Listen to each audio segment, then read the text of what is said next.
the idea that really stands out the most to me, and is the idea of a father redeeming his own life. And it's odd because it's not the only film.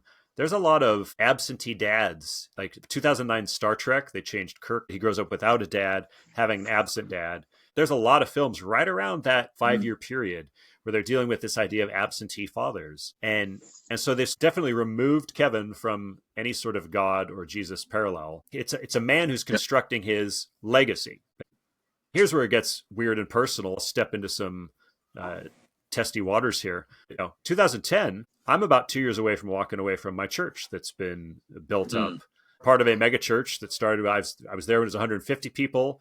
The grid grew and we had thousands of people, and the lead pastor was building the perfect system, and it seemed to be philosophically apart from what I saw was going on. So this movie hit me, and sounds like I was an literally in that for another podcast that we could rehash. There you go.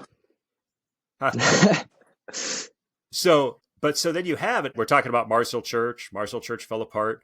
And I'm not going to spend a lot of commentary, good, bad, or positive, or anything about where Mark Driscoll's at now. But I saw a recent interview with him where he talked about how one of his failures was he was focused too much on the church and not on his family and kids. I was like, ooh, that's almost a feedback loop, right, to what legacy's talking about. You've got a guy who's trying to build a legacy. On the one hand, he's trying to build it for his family and for the world, but he's invested to it to the point where he's missing what's truly beautiful. I think it's the idea of our dominion priority falling out of order or pattern. God gives us dominion as humans. We fill the earth, subdue it, but we're supposed to accomplish that as households and families. And so it's the first devotion is to wife and children, and then whatever work or church or kingdom or God's people thing that he's given us to do. And Kevin's got out of sorts.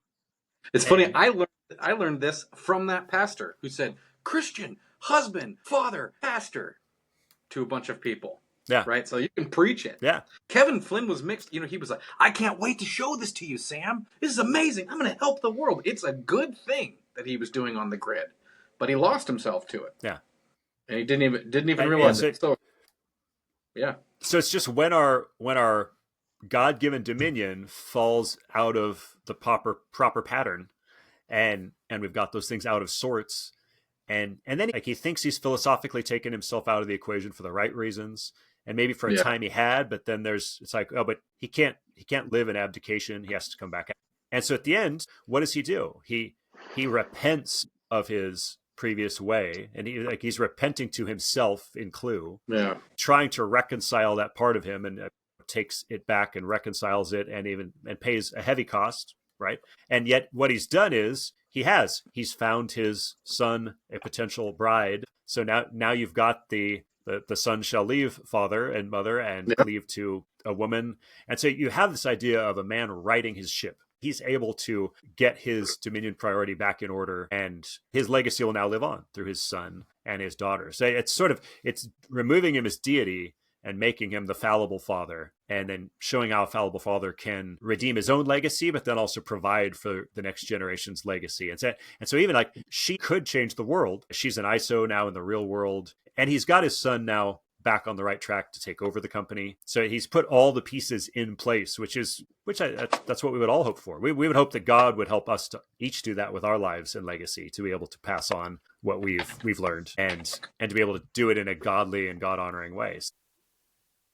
We hope you enjoyed this sample of our discussion in the lobby. To watch the full episode, click the link in the description to support us on Patreon and become a patron saint. Subscribe on YouTube for more content, and follow and interact on social media to share with others. And remember, you are not a mindless consumer.